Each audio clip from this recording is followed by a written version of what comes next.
네, 한국공학대학교, 저 공학대학교 이름 바뀐 줄 몰랐는데 한국산업기술대학교 이름이 바뀌어서 한국공학대학교가 되어 있고요. 네, 전년도 결과를 먼저 보고서 오늘은 보겠습니다. 논술 전형이 계속 예전부터 있었고요. 논술 우수자 전형 보면은 네, 수도권에 있는 대학 서울권 아니고 시흥에 있어서 내신 점수는 네, 낮죠. 근데 이제 보면은 점수 이제 기준이 나중에 봐봐 더 정확하게 보셔야 되겠지만 100점 만점 기준으로 했을 때 되게 점수가 높다. 점수대가 높은 점수대 부여받아 있고, 그 다음에 예비 번호는 그래도 아예 없지는 않고 조금씩 발생되는 수준이다. 여기가 1순위가 아닌 친구들이 꽤 있나봐요. 논술을 준비해서 쓴 거니까 다 상향이나 도전을 한 거니까요, 그죠? 그래서 내신 분포가 이렇기 때문에 네, 논술 점수 100점 만점 기준으로 했을 때 본인이 봤을 때 몇 점 정도 맞는지 네, 객관적으로 좀 피드백 받아보실 수 있다면 몇 년치를 해보시고선 네, 하루에 한 군데 하루에 하나씩 해서 가지고 점수 확인해서 지원 유무를 결정하시면 좋겠고요. 교과 우수자 같은 경우에 평균 등급이 4, 3, 4, 3, 3, 3, 3 그쵸? 평균도 그래도 3등급이다. 네, 3등급 때. 그러니까 뭐 지원한 학생들의 이제 그 성적 현황 분포는 없었던 것 같은데 이게 충원율 높은 걸 봐서는 여기 플러스 비슷한 3등급 때 이제 다른데 학종을 썼을 수도 있죠. 그런데 합격을 했을 경우에는 여기 말고 일반 다른 종합대학에 가는 친구들이 많아서 그런지 충원율이 꽤 높은 편에 속하는 것 같다. 네. 그래서 경쟁률은 이렇게 있지만 우리 충원율 같은 거 이게 높으니까 보면은 실제적으로 뽑힌 인원이랑 더해서 보면은 경쟁률이 더 낮아지는 모습 보이겠죠. 근데 이거는 1년치만 보면 안 되고 2년, 3년치를 보시고서 진짜 계속 이제 실제로 뽑히는 인원이 얼마만큼 되는구나, 충원율이 얼마만큼 되는구나 그런 걸 보고서 경쟁률이 네, 뭐 4대1, 5대1, 6대1 이렇게 정도 되지만 그보다 더 낮아지면은 추가 합격에 뽑힐 확률이 좀 있겠구나 라는 거 생각할 수 있을 것 같고, 그 다음에 그 뭐지 과학고나 다른 자사고 출신의 비율이 낮은 학교이기 때문에 뭐 뽑힌 학생들의 낮은 등급이 평균이 이렇게 돼도 낮은 등급에 있는 다른 자사고 출신들이 많이 있어가지고 이렇게 낮아진 거다라고 보기에는 조금 애매한 일반고 친구들이 쓰는 학교라고 생각을 하는 게 맞을 것 같아요.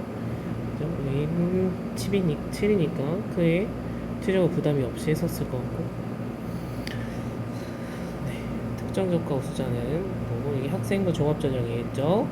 KPU 실천 인재 보니까 면접 전형, 서류 전형이 이제 지금은 나눠져 있는 것 같았는데 학생부 평균이 이렇다. 그러니까 3등급, 4등급 학생들이 치열하게 쓰는 학교인 것 같고, 학종은 아무래도 4등급 때 친구들이 좀 쓰다 보니까 예비 번호가 아까 교과랑은 살짝 좀 다르죠. 차이가 살짝 나는 것 같아요. 그래도 충원율이 뭐 아예 없는 건 아닌 것 같고요. 그죠?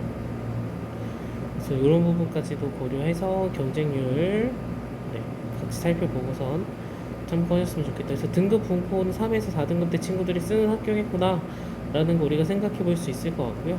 그리고 그 학과 그 점수대 친구들은 학종 쓸 때 뭐 전공과 관련된 것도 있지만 이공계면 이공계 대부분 뭐 기계 아니면 코딩 대부분 크게 좀 두 부류 혹은 세 부류랑 전기 전자까지 나눠져 있으니까 그와 관련된 매칭시킬 수 있는 학과는 사실 다 쓸 수 있으니까 특정 학과에 따라서 뭐 특별히 유불리가 있다라고 말하기는 좀 어려울 것 같고, 그 해 학생들이 어느 학과에 좀 몰리느냐에 따른 경쟁률이 좀 차이가 있지 않을까 하는 생각이 들어요. 창이 이제 아마 서류랑 면접이 나눠져 있는 거거든요. 여기도 학생부 종합전형인데 성적 분포는 조금 차이가 차이가 높아 보이기도 하는 것 같고요. 여기는 어쨌든 면접이 없으면 소폭 높을 거고 면접이 있는 게 아마 조금 더 낮을 테니까요. 네, 그런 거 고려해서 보셨으면 좋겠고, 네, 어쨌든 우리가 내신 등급이 3에서 4 친구들이 쓸 수 있겠구나 라는 거 우리가 생각을 해보고 볼 수 있을 것 같습니다. 그래서 이름이 바뀐 거예요. 이름이 이렇게 바뀌었어. 저는 한국산업기술대학교를 알고 있는데 한국공학대학교로 바꿨더라고요. 어머님이 한국공학대학교 말씀하셨는데 저는 한국항공대인 줄 알고 항공대 영상을 찍어서 왔던 거거든요. 항공대가 아니라 산업기술대가 이름 바꾼 거였다. 로딩이 오래 걸리네.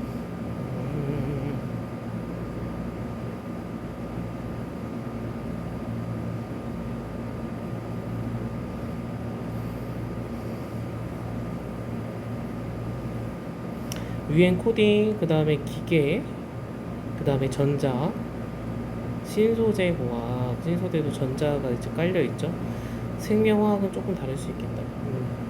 나노 생명은 좀 다를 수 있겠네요. 그죠?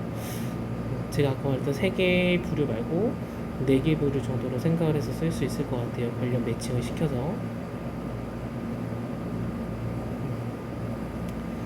수시 모집 전형이 이제 나오네요. 이거 화학들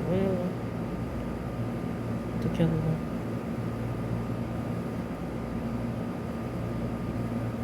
그치?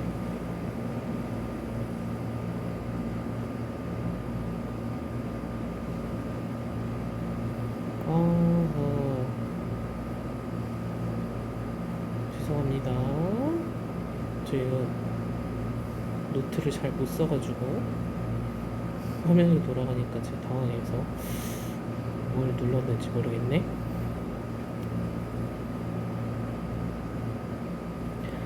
네. 아까 봤던 거랑 똑같은 것 같아요. 교과 우수자 있고 특정 교과 우수자 따로 있네요. 일반 같은 거. 그다음에 실천 서류 전형과 면접 전형, 학생부 종합 전형이 2개 이렇게 나눠져 있다. 네, 이런 거 보시고 보면 될 것 같고, 수능 최저학력 기준 있는 전형은 교과 우수자 전형만 있고 학종에는 없다. 논술에도 없다. 논술 뽑는 인원이 많다. 즉 교과 우수자랑 논술로 대부분 인원이 비슷하게 뽑네요. 둘이. 얘가 제일 높네. 그죠? 면접이 있는 전형과. 근데 보니까 4개 영역 중 2개 합 8등급 교과 우수자. 네, 뭐 이게 문제가 되진 않겠네요. 그죠? 여기는 경영학부는 7. 그죠? 그럼 이게 경영학부 아닌 다른 거겠죠? 다른 학과들. 그죠? 이거 보면은 최저가 문제가 될 것 같진 않다. 그죠? 아까 봤던 실천인재가 서류 전형이었고요. 창의인재가 면접 전형이었네요. 그래서 면접은 30%가 들어가는 거. 서류 100%에 4배수 뽑는 건 동일하대요. 근데 아까 추가 합격자까지 봤을 때 4배수 생각하면 다 뽑히는 거죠. 거의 포기한 친구들 빼면 거의 모든 스당생이 본다고 생각을 하고 봐도 될 무방할 것 같아요.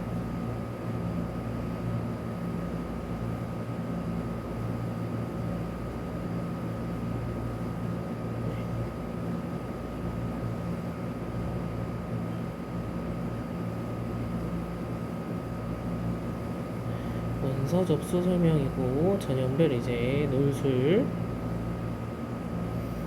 수능 생자학력 기준이 없고 논술 80, 교과 성적 20.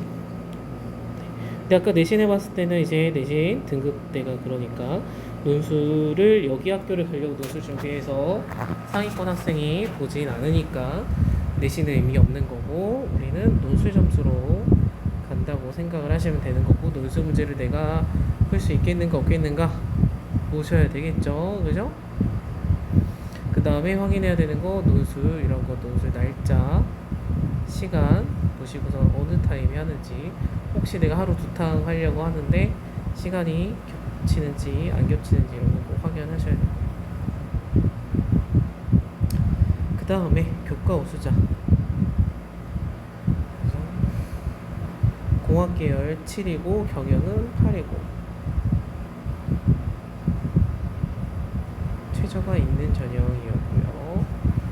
국영수과 5개 과목 보는 거고, 그 다음에 네, 제출 서류에 적이 없네요. 자기소개서 없으니까 그냥 접수하면 끝이네요.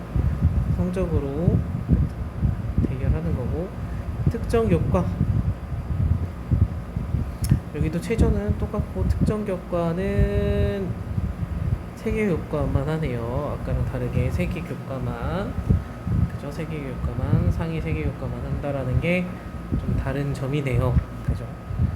그래서 내가 어느 쪽으로 쓰는 게 유불리가 있는지 인원수, 그러니까 뽑는 인원수 경쟁률까지 살펴보고선 지원을 하셔야 되겠고, 여기도 그 자소서는 없기 때문에 접수하고 대기하는 게 끝이다. 그 다음에 실천인재 서류, 여기는 학생부 종합전형인데 면접이 없는 거고, 아까 다른 건 면접이 있는 전형이 있었죠. 그래서 평가 요소, 인성, 학업 역량 내 이건 항상 다 뭐 똑같으니까. 학종에는 자기소개서가 있다. 그죠? 자기소개서 때문에 경쟁률이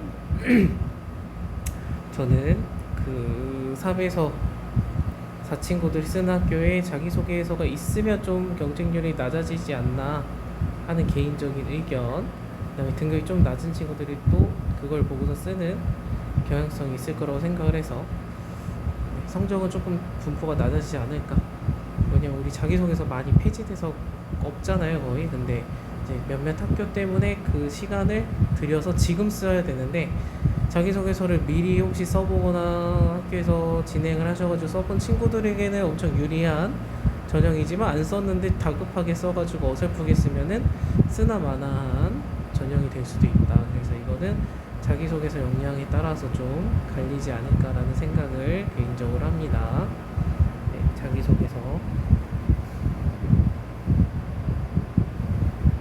그래서 얘는 서류니까 자기소개서 제출하면 끝이고요. 면접은 자기소개서를 제출하고 아마 면접까지겠죠? 그죠? 얘는 자기소개서 똑같이 제출하는데 면접까지 있는 전형일 거예요. 면접까지 있는 전형. 네, 그래서 여기는 성적이 그 우수로 쓰기 불안한 친구들이 학종으로 쓰셔야 되는데, 학종으로 쓸 때에 자기소개서가 가장 큰 결정의 도구가 영향이 되지 않을까라고 생각을 합니다. 비슷한 등급대 학생분들이 자소서를 많이 쓸 경향이 좀 떨어지지 않을까, 지금 분위기를 봤을 때. 그러면은 이 자소서에 집중을 누가 더 잘했느냐에 따라서 합격이 좀 갈리지 않을까 하는 생각이 드네요. 내신 분포는 대부분 비슷한 친구들이 써가지고 내신으로만 크게 유불리는 없을 것 같은 것처럼 좀 보입니다. 추건율도 좀 있고 하니까요. 네, 그래서 자기소개서 준비 잘 하셔서 도전을 해보시면 좋을 것 같다라는 개인적인 생각을 하고요. 그 다음에 이번 거는 면접 날짜 꼭 확인하셔야 돼요. 면접 아시겠죠? 그 다음에 같은 날인데 오전 오후가 있잖아요. 그러니까 내가 오전에 걸릴지 오후에 걸릴지 모르니까 이날은 비워야 된다는 가능성이 높죠.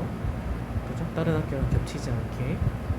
네, 수능 이후에 이루어지는 거니까 그 면접 일정, 논술고사 보는 친구는 논술 일정 꼭 반드시 확인하셔가지고 절대 같은 그 날짜에 겹치지 않도록 잘 그것까지 고려해서 쓰셔야 되는 거예요. 그게 겹치면 안 돼요. 이 학교 저 학교 찾았는데 쓰려고 보니까 면접 날이 같아. 이러면 이제 다시 짜야 되는 거거든요. 그래서 저희 학생도 이제 그랬던 경우가 있어가지고 여러분들도 꼭 확인을 하셨으면 좋겠고, 여기는 자기소개서에 투자를 해보셔서 도전을 해보는 게 좋지 않을까. 자기소개서 쓰는 것도 재밌기도 하잖아요. 그래서 여러분들에게 자기소개서 함께 해보는 거를 적극적으로 추천해볼 만한 학교일 거라는 생각이 듭니다. 수도권에 있는 대학이니까요. 그죠? 네, 그래서 학생부 종합전형 자소서 자신 있는 분들, 자소서로 내가 좀 적성이래 전공 적합성이나 그런 데 부족한 내용들을 잘 어필을 채우셔가지고 도전을 해보기를 추천드리는 학교가 될 것 같습니다. 네, 오늘은 여기까지 하겠습니다.